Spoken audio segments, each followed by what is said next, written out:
Hey everybody, welcome to Hump Day Hangouts, episode 191. The question where I guarantee it, if you're watching this, you can get your question answered, because right now there are almost no questions because of a little error that somebody made. It's not important who, but let's go and say hello to everyone real quick. Hopefully you're getting an announcement on YouTube, or you're getting a notification you might be watching this later, in which case just ignore all this stuff about people making mistakes. Chris, how you doing, man? Doing good. Happy to have summer finally in Europe. Oh, nice. It's finally warming up there? Yep. Good deal, good deal. Hernan, how about you? Is it nice and cold down there? Yeah, over here it's freezing, man. I'm freezing my ass. I'm overdressed, whatever. But I'm super excited to be here anyways, so. Yeah, good deal. Well, doesn't stop us. Marco, you're not freezing your ass off, are you? Never. And guys, for some reason, we're not transmitting this Hangout into the Google Plus page. It's still 190. 190. That's my fault. Stand by. Gotcha. Well, we won't ask Bradley how he's doing because I don't want to divide up his tension, but we do have a few announcements. So real quick, I wanted to say we're going to put the link on the page, and you'll be able to find it in the description if you're watching this later on YouTube. But our live event is a go, the Semantic Mastery Live in October, the weekend of October 20th, 21st. We've already announced one of the special guest speakers. In addition to seeing all of our lovely faces at some point during the event, also Jeffrey Smith of SEO Bootcamp will be joining us. And we're going to have a couple more that we're holding back. We're teasing it a little bit. But that is a go. So I'll pop the link on here if you want to go and grab your ticket now. Ticket prices are definitely going to go up as time goes on. We want to help out the people who jump on this early. And it is capped at a total of 25. So don't put it off too long. And it will be in the Washington, D.C. area. And we're getting ready to lock down our event venue probably in the next week or two. Page is updated. All righty. As far as other announcements, you guys, I mean, we got a lot, so I'm going to pass it off. Marco, do you want to, is there anything we want to say specifically? No, I mean, we're moving forward, guys. The Google My Business auto poster is ready. It has some awesome features. People have a long way to catch up. I know there's some stuff being put out. It's in beta. I mean, you can get an RSS feed out. Anyone who's in Syndication Academy or knows about us, you know how wicked RSS feeds can be, how they can help amplify your content, how they can help you with backlinks. But the most interesting thing we're doing is we're pulling in, or we should have the ability in the next few days to pull in the RSS feed from the website, so that all you would literally have to do is post from your website. Right, and you can amplify that content into post. If not, we do have the auto poster where you can go in and set up posts well ahead of time. We also have YouTube views. That's currently working. It's working really well to push up videos to get it ranked.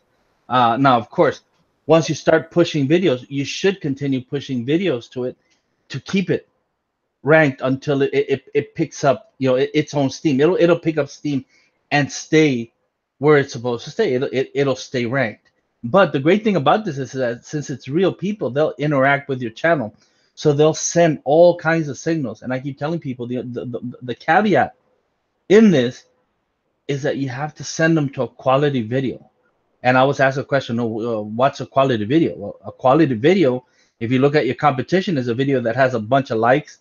It has a bunch of watch time. It has a bunch of subscribers. That's a quality video. Look at what your competition is doing for that keyword, and you mimic that, but do them one better, right? Better production, a better speaker, better audio quality. Just whatever it is that you need to do to grab the attention of your viewers. The next thing, I mean, there's so many things coming. Video carpet bomb is coming. We were just talking about it. The done for you Google My Business services, that's coming. The VA is almost trained. I'm working with her daily on this task. Quora reports are going to be available. What else do we have? Drive stacks, guys. Drive stacks is the Semantic Mastery way. with my original VA, the VA that I originally trained, will be available through our marketplace. So market, it's coming. You know, just stay tuned, keep coming back, and we'll have news as everything develops. But we hope to have at least some of the products available by the end of the week. That'll be on you to send the email to let people know, hey, it's ready. So go get it. Awesome. Sorry about that. I was muted real quick. Also, I wanted to let everyone know, if you missed the webinar, we have a webinar replay. I'm not going to post the link here because if you're on our email list, then you are very special and you're going to get a link to check out the bundle. But there was a great webinar on Monday and going into detail about how you can use some of the most powerful training that we have and really combine that. And so we're going to have some more information coming out about that. I will just post the link so you can go and grab that if you're interested in taking advantage. It's a special 4th of July kind of holiday offer. And then we'll have a little bit, like I said, a follow-up in the coming days. I know a lot of people are taking some time off, heading out to the beach, doing whatever. If you got some time, you can squeak away from the family or make an excuse. You might want to go check out the replay though over the next couple of days. I can tell, having changed Hump Day Hangouts from Wednesday to Tuesday for this week, we've got a lot less viewers on it right now than we typically do. So it's just the timing.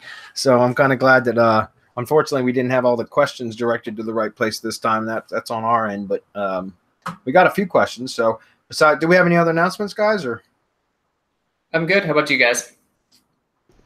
I just wanted to reiterate that go ahead and grab your tickets for the POFU Live 2018 because it's going to depend on that. It's going to depend on that. I'm really looking forward to seeing you guys.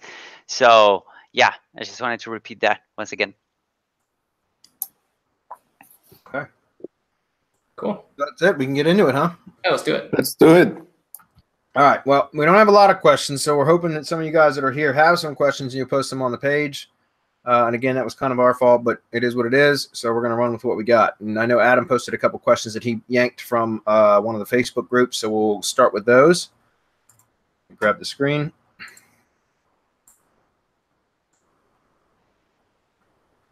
All right. So from the Facebook group, looking for insights on an idea.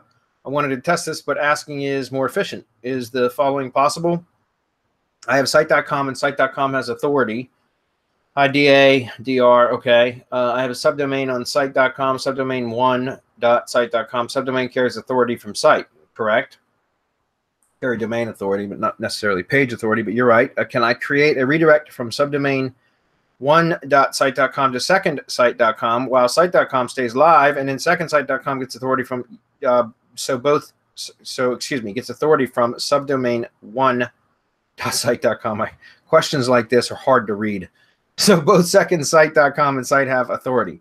In other words, is it possible to spread authority to multiple root domains from one authority domain via subdomain redirects? Yes. I'm doubting this works, but also read some things that indicate it might work. It does work. It does absolutely work. There's a little bit of a loss when you're pushing. That's called domain authority manipulation, guys. That's like 19. That's like 2012 stuff. Like that's the stuff that we did that worked really freaking well. In like 2012 to 14, like 2012-13 time frame, there's still some. I mean, there's still a little bit of benefit to pushing domain authority, guys, but it's not. Honestly, look. You can set that up; it will work. There is a little bit of a loss between redirects when pushing domain authority. It will absolutely increase your domain authority from your subdomain that you redirect to another root domain. But my point is, like, I'm not sure what your end goal is. Like, why do you want to push this domain authority to that other domain? That domain authority manipulation as a ranking factor is like almost obsolete. I guess there might be some benefit to it, but you have to have really high DA numbers for that to really have an effect. It's much more about relevancy than it is about domain metrics, which are proprietary metrics, right? Marco, I'll let you comment on that a little bit. But again, look, if you want to do it, yes, it will help to boost domain authority from the second site. There is a little bit of a loss. So what I'm saying is if you've got a 42 domain authority on your root domain and you try to push that over to a second site via subdomain or any way you want to do it, it really doesn't matter, but via a subdomain redirect, you'll likely fall somewhere in the 30s, the mid 30s, with domain authority. And it's not going to happen overnight. Sometimes, I don't know, when I used to do a lot of domain authority manipulation, we used to do a lot of it. Like Moz cycle or the Moz like numbers would refresh. I can't remember. I think it was every other month, like every 2 months. I don't know. Every 90 days. Every 90 days. Okay. And so if we would do a redirect, like for example, we called it link laundering, and we'd do 301 redirects from spam domains. We would go find expired domains that were on closeout because they went through auction and they were really shitty, spammy domains. A lot of the times they're Chinese domains that would have hundreds, sometimes thousands, or even tens of thousands of subdomains, right? The dropped domain would have tens of thousands, sometimes anywhere between hundreds to tens of thousands of subdomains. This is what we used to do, and it worked really well. And we would go buy a domain, buy one of those domains, and then we would set up a redirect script, a catch-all or wildcard redirect via htaccess. We point the domain to a host, a cPanel, and then we would set up an htaccess file that would do a wildcard subdomain redirect to whatever we wanted to, and we would push domain authority. We would do what's called a double 301 redirect. So we would redirect it through one domain first, and then push it over to our final target URL. And I'd get domains that had 55, 60 domain authority, mostly because of all the accumulated domain authority from all the subdomains, right? We do the redirect and then push it over to a brand new domain, and I could get my domain authority to jump from 1, which is a brand new registered domain, to mid 40s, like usually within 1 Moz cycle refresh, but sometimes it would take 2. So it would take anywhere between 90 days, so 3 months to 6 months to see that kind of a push. But again, I've found over the years that using that as purely like a ranking method, which used to work phenomenally, it really is ineffective at this point. The only thing I would suggest is, like I said, what I would add to this is that if you have really high domain authority and you can push some of that to another domain, it will help it to respond better to other off-page signals. But that's about it. It's, again, it's not something that I even bother doing anymore. Like I don't even look at domain authority and page authority numbers anymore, honestly. But if you want to do it, it will work. Marco, what are your comments on this? I would say he's better off on concentrating on relevance. If they're relevant, then you can throw DA and domain authority and page authority out the window and push relevance. Right. And you could even throw a drive stack on wherever you're directing. You could put a drive stack as buffer and redirect to the drive stack, and the drive stack will then push the power over to the new site with even more relevance. Because in the drive stack, you could push just tons of relevance in there, whether you want keyword relevance, what do you call it? Keyword plus URL, brand plus keyword relevance, which is really what you really want, is that brand plus keyword relevance. Because what you want to become is you want to become the keyword for whatever that niche is. So that when people start thinking about those keywords, they don't necessarily think about the keywords, but they think about your brand.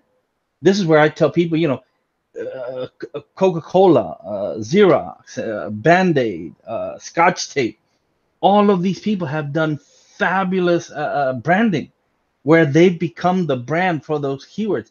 Now, I know that it's not simple to do, and we don't have the deep pockets, but a way to start doing that is by relevance. And how we do it, how we take advantage of it, is by going into a drive stack and creating all of that keyword relevance, which relates to the brand. And then we push maybe to T1 branded, which will flow into the website, or maybe we'll go direct to the website. We'll go to the Google My Business listing. There are so many ways to take advantage of this, but you're pushing relevance. We don't think metrics. DA is a third-party metric. Trust flow and citation flow, third-party metrics. We don't bother with that. What we look for is relevance, and as long as the on-page is tight on both websites, they will both benefit. And I could go even further, but then I'd be getting into stuff that's only in RYS Academy Reloaded. I could start talking all kinds of things about embeds and the nasty stuff that you could do with embeds. But again, as I always say, we'd be doing the people that pay for the information a disservice by giving it away for free. Yeah. Yeah, if I may add real quick, that was one of the main reasons. Like the spam, we would just throw spam at a domain, it will rank, or it would get a higher domain authority, or we would do the subdomain manipulation and whatnot. And that was one of the reasons why we stopped paying attention that much to domain authority and page authority, because of they were so easy to manipulate. That's why we migrated to TrustFlow initially, and then we had to develop, as Marco was saying, relevancy and trust and authority, as our own metrics, our own way of doing things, because it was so easy.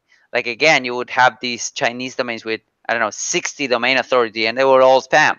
Yeah. So that's one of the many reasons that we stopped going through those domains. And also because, Moz will start delaying the updates and whatnot. And at some point it became a lot like waiting, the PageRank update, the public PageRank update from Google that will go out every month or so. So it became like that. So we stopped paying attention to that altogether, and we started focusing a lot more into rankings and actual results. Yeah.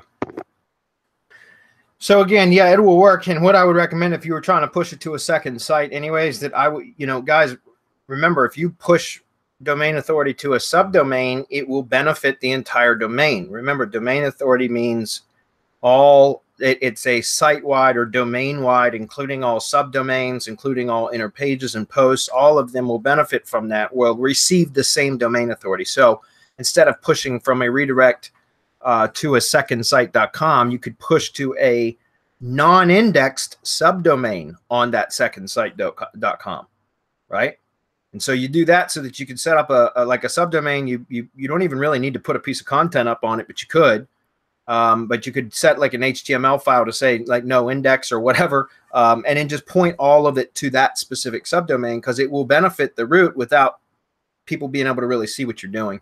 But again, I really just think that's kind of a waste of time, unless you've got some massive amount of authority on your first site that you're trying to push, in which case it would help a little bit. But you have to be really, really high domain authority numbers for that to make much difference now, in my opinion, based on how the algorithm works now.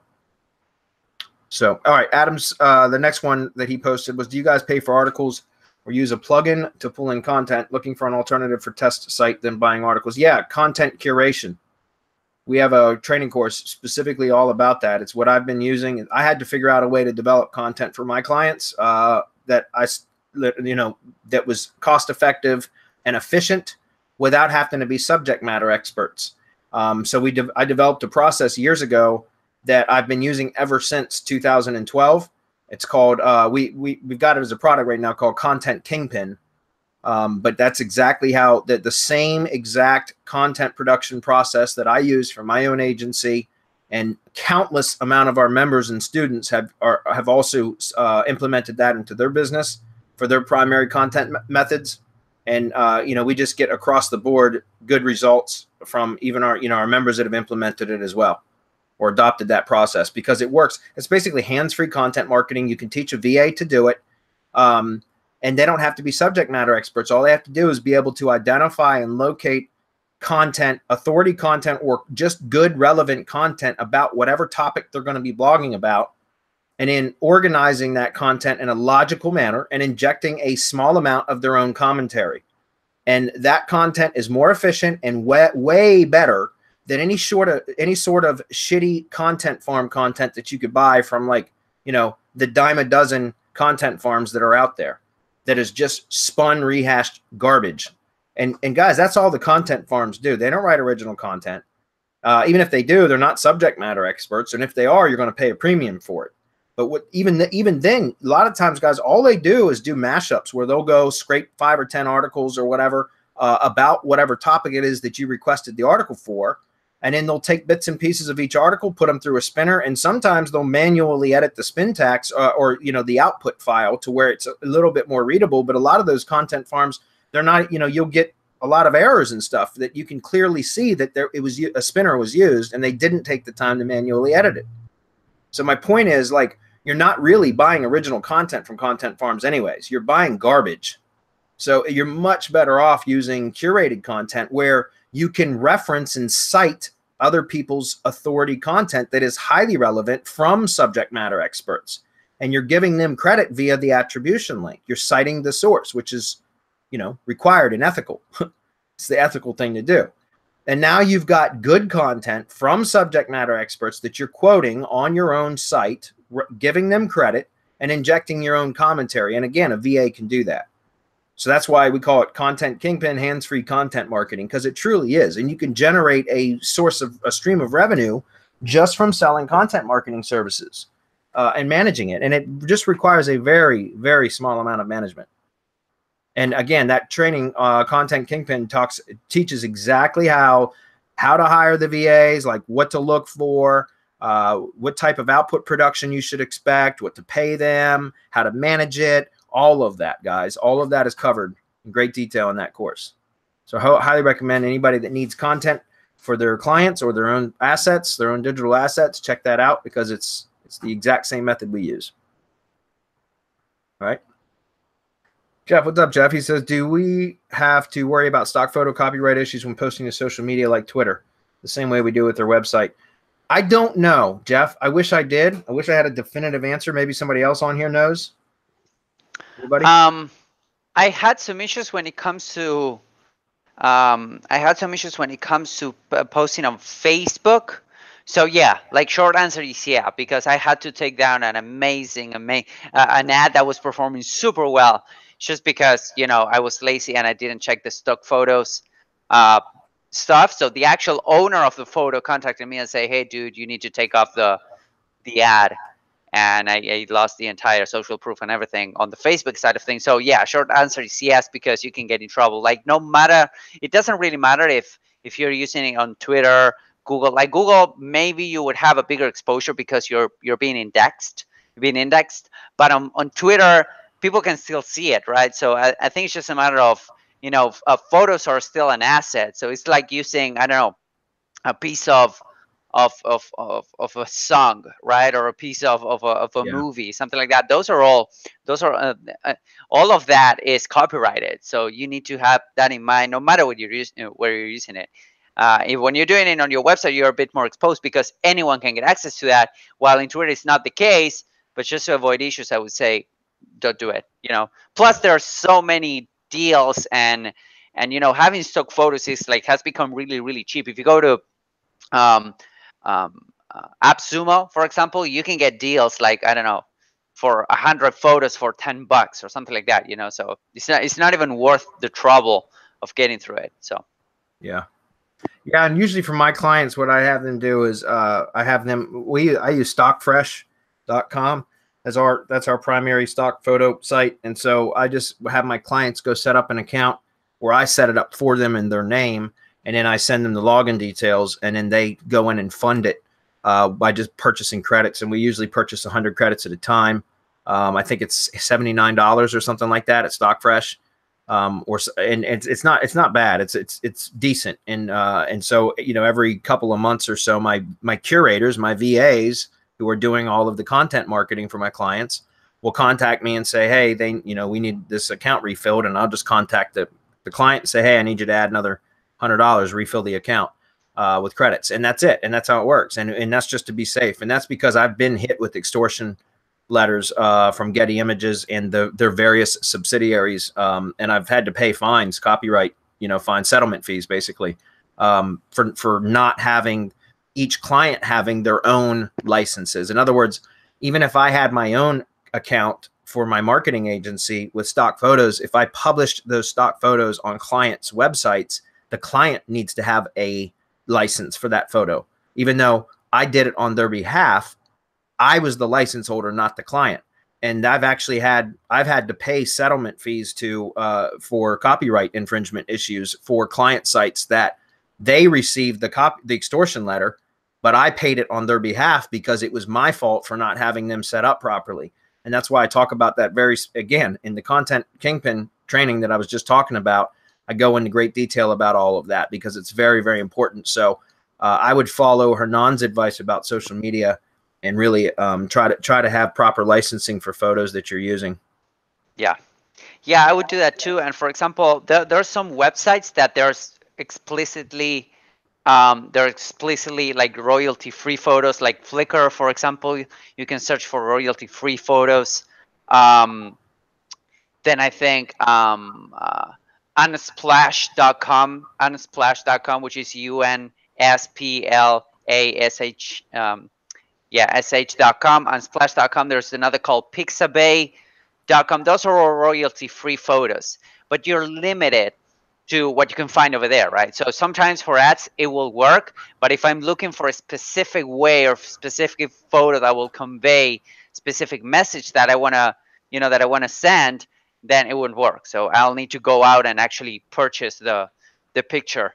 And it's specifically important with social media. Like Twitter has become super visual. If you go through the Twitter app on mobile, it's super visual, so photos play a big role. Yeah.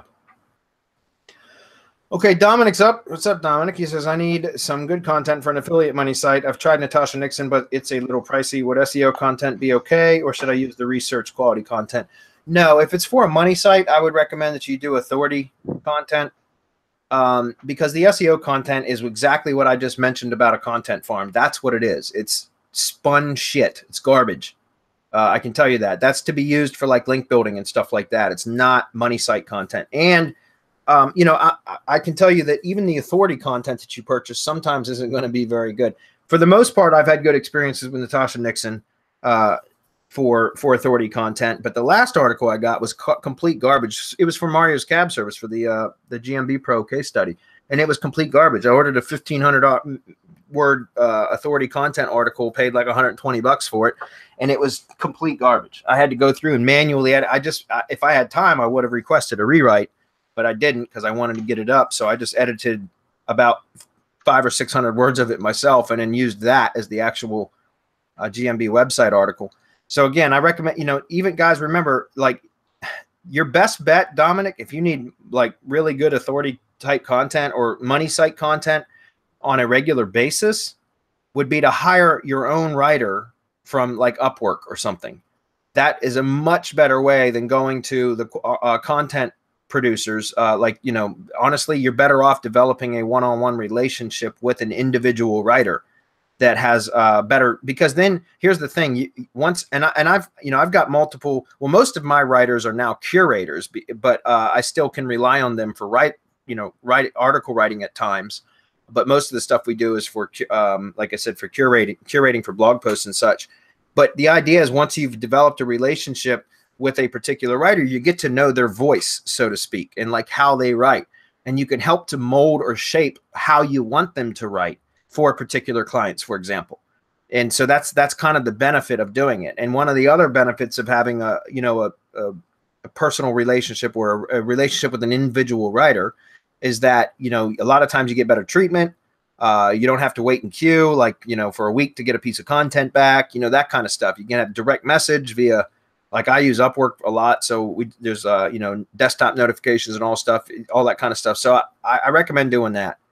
If you're going to buy it from a content farm, natashaNixon being one of them, then authority content is your better bet. It is a bit more expensive. But, again, for money sites, I don't recommend putting up any kind of like SEO articles, because they're literally trash. It's junk. You're going to spend more time making them read it. You yourself will spend more time editing them and making them readable than it's worth. And if that's the case, why not just write it yourself? You know what I'm saying? So anybody want to comment on that?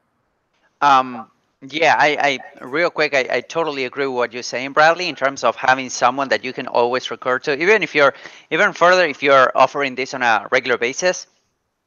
And I think that there's some types of professionals, if you would, or some types of work that you always need stuff done, like for example, graphic design, that you would be better off just hiring somebody and to do something, to do graphic design. Like for example, on our end, we hire on Semantic Mastery, and we hire a graphic designer. He would take over the entire graphic design side of things. So you know, he would do thumbnails for YouTube. He would do this and he would do that.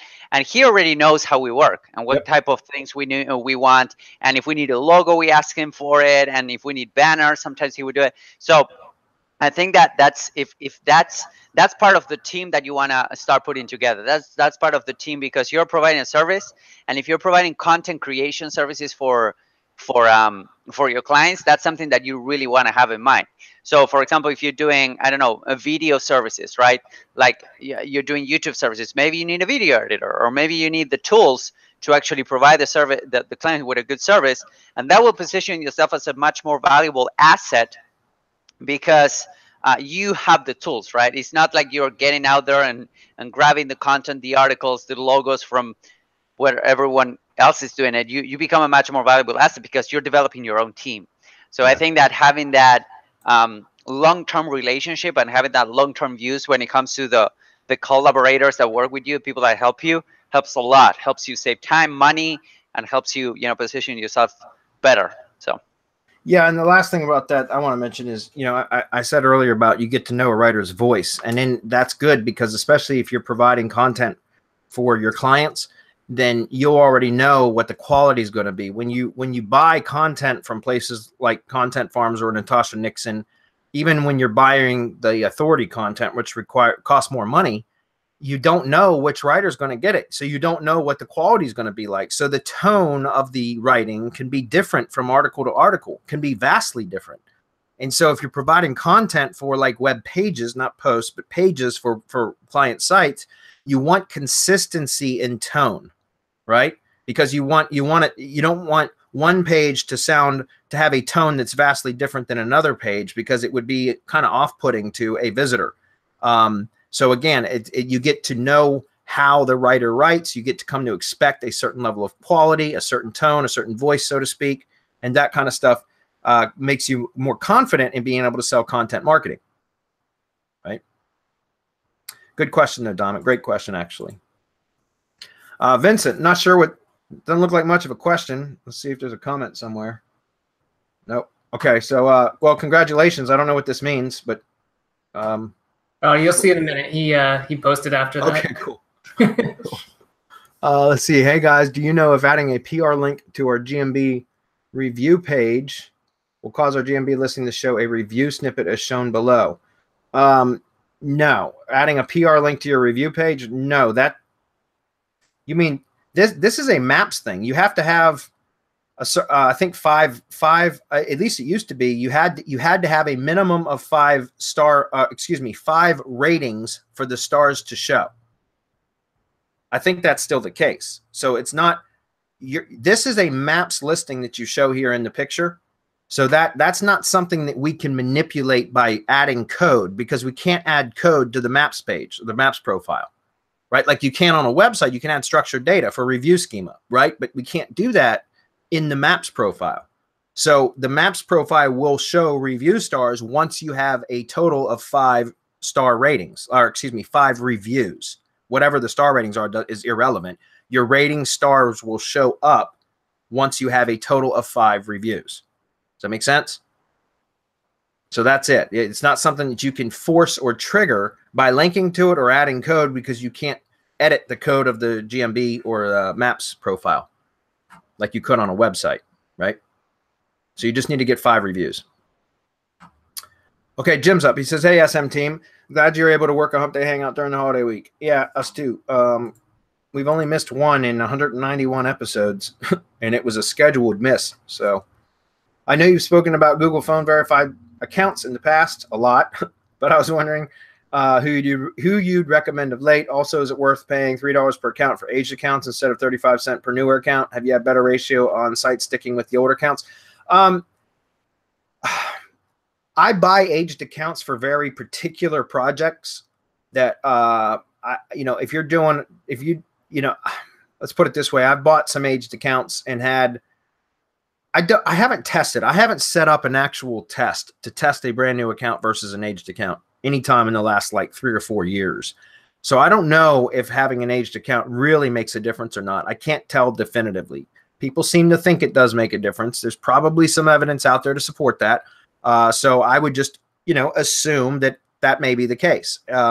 So for very particular accounts or projects, campaigns, whatever, I will sometimes buy the aged accounts, and I'll pay as much as $50 per account, depending on how old it is. I bought some 2006-year-old or some 12-year-old created in 2006 Google accounts, and I've paid as much as $50 per account for those. And then I still had one of them terminated rather quickly, which pissed me off. But anyways, for a lot of this, so I can't tell you, Jim, whether it's really worth it or not. Maybe some other people have some data to prove one way or the other. I don't. Usually, guys, we try to test everything to give you a definitive answer, and this is something I have not tested. Adam, or excuse me, Hernan and or Marco, have either of you have any data to back up one way or the other? No, not on my end, honestly. No, I don't think it makes a difference. Okay.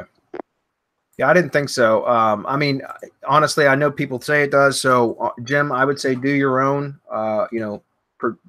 proceed at your own risk, whichever way you want. But this is the guy that I'm recommending right now for my aged accounts. At MetroBiz is his name, at least that's what I think it is, bulkpva.com. I still use him. He's really responsive on Skype. If you connect with him on Skype, and if you go to contact, I think his Skype username is right there. Yeah, it is, bulkpva.com. And you can email him, all that. This guy, just tell him I sent you. He knows because I've referred a lot of people to him.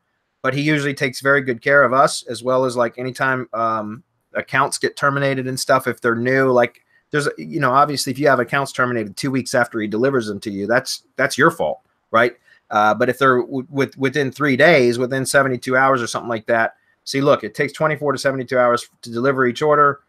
Let's see, after deliver accounts, if the account is banned within 48 hours, replacements will be given to you. So what I do is whenever we order a new batch, and a lot of these, I buy the double phone verified YouTube accounts, and we do that because we do a lot of video spam for clients and all kinds of stuff. And I've got a VA that runs video spam tool. Abs video carpet blitz tool. And so we have to have, dozens, if not 100 plus YouTube accounts at all times. And obviously, because we're doing a shit ton of spam, a lot of accounts get terminated from overuse. And so I buy accounts from this guy all the time. And what I do is my VA will go in and immediately open up Browsio and just start adding profiles, and logging in to bind it to his IP, but they each have their own browsing session because they're all separated or segregated via Browsio. But you can do that with Ghost Browser, I think, is another one. It doesn't have to be Browsio, guys. It doesn't matter. All I'm saying is the best way to keep these accounts to stick is to bind them to your IP, but make sure they have their own unique browsing session in history. Start allowing cookies to accrue. Search history and allow Google and the websites that profile visits start to build a customer or profile, like an avatar or whatever for that particular profile. In other words, you want it to look real. And so one of the things that I found is these bulk accounts, when you buy them, if you do a hard reset on your browser to clear all cache and cookies, and then log into 4, 5, 6 accounts from the same IP, all from a 100% virgin browsing session each time you do it, that's going to look spammy, and those accounts tend to get terminated. But if you log into each of them, even from the same IP, as long as they have their own unique browsing sessions that maintain that they stay. In other words, they don't get wiped clean and then use that same IP to log into another profile. With Browsio or Ghost Browser or any number of those apps that do that will keep browsing sessions per profile, that's a much better way to do it. That tends not to trigger the red flags that do from using 100% clean browsing sessions each time. So hopefully that makes sense. This is the guy I still recommend. Just tell him I sent you, only because he tends to take care of the people that we send to him. You get put at the top of his priority list. All right. That's another good question. Oh, cool. We're almost out of time, almost out of questions. Marco says from YouTube, Shibga, for multiple location websites, I know normally you guys recommend having one ring of social media that is going to syndicate posts, but in Facebook, you can have multiple location pages linked to one account. Would you recommend making at least the Facebook accounts for every location at least? Yeah, you can. Like, honestly, I would, because multiple location businesses should each have their own Facebook page, right? Each location should have its own Facebook page. So yeah, absolutely. What I was talking about was like a branded Tumblr, a branded Blogger, a branded WordPress, and all the other, like, you know, Web2s and stuff that we syndicate and we use as part of the syndication networks. You really only need one branded network that you can publish content to from the root domain, from the blog that's typically going to be on the root domain. And then you set up, so essentially you can silo the root domain to have categories for each one of the locations, right? So let's say you got 6 locations. I would set up a category for each location. And then what I would do is publish content, you know, just publish posts from the blog on the root site. Make sure it's the correct category selected. When you're targeting, let's say, location number 1, you're going to optimize the content and have the call to action link, right? And the link that you're going to be linking to that subdomain site or location page, whatever, however you've got it configured. But that's going to be selected and placed into that location category, right? Which helps to optimize it, right? But you can do that for each location from the root blog. There's no sense. You don't need to have a separate syndication network for each location. But Facebook pages, you can have a separate location page, and I would encourage that because that's a powerful citation, right? And then that's the thing, guys, when it comes to any of the that's blue. Okay, it's a review snippet. You talking about, I'm sorry, I'll come back to that question, Vincent. I got sidetracked.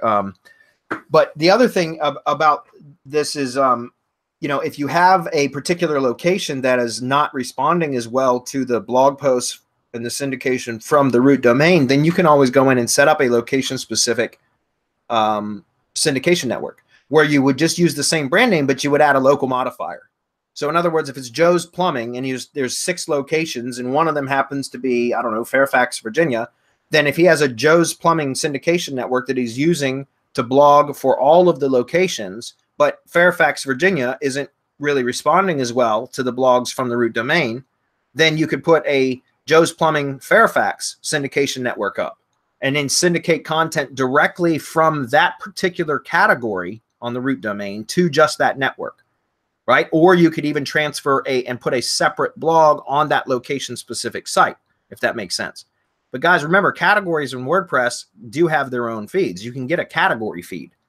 So you could essentially use the root domain for, let's say if you had you had 6 locations, you could literally have 6 location, so brand plus location modifier networks, and have 6 individual category RSS feeds, each triggering their own geo-specific network. Does that make sense? So again, you can get really complex with this stuff. I like to keep one branded syndication network to try to accomplish what I desire for all of the locations, because that's less work and it's easier. I like easy. I like efficiency, right? But you can make it complicated or add additional networks specific to a location when needed.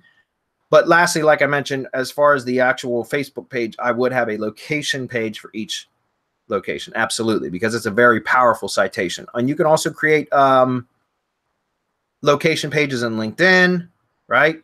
Crunchbase, if you're using Crunchbase, which you should, because Crunchbase is a very powerful citation as part of the Semantic Web Database, or Semantic Database, excuse me. So what I would recommend with Crunchbase is set up an organization, and then you set up sub-locations for each location, which you can link to individually. That becomes very, very powerful. Okay. It's a good question, though.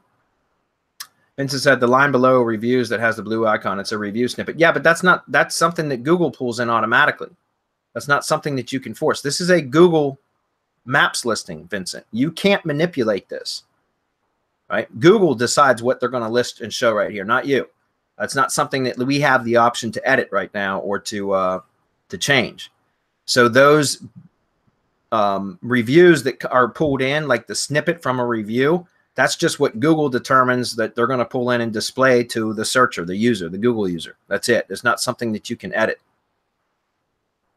And you can't force that. Google just does that. At least as far as I know, you can't. If I'm wrong, I'm sure somebody will correct me. Okay. Okay, well, Should we give it another minute to see if any other questions come in, or should we just wrap up a little bit early? I think we should give them a minute because I know there's definitely a lag, but I want to talk a little bit more about the live event in October.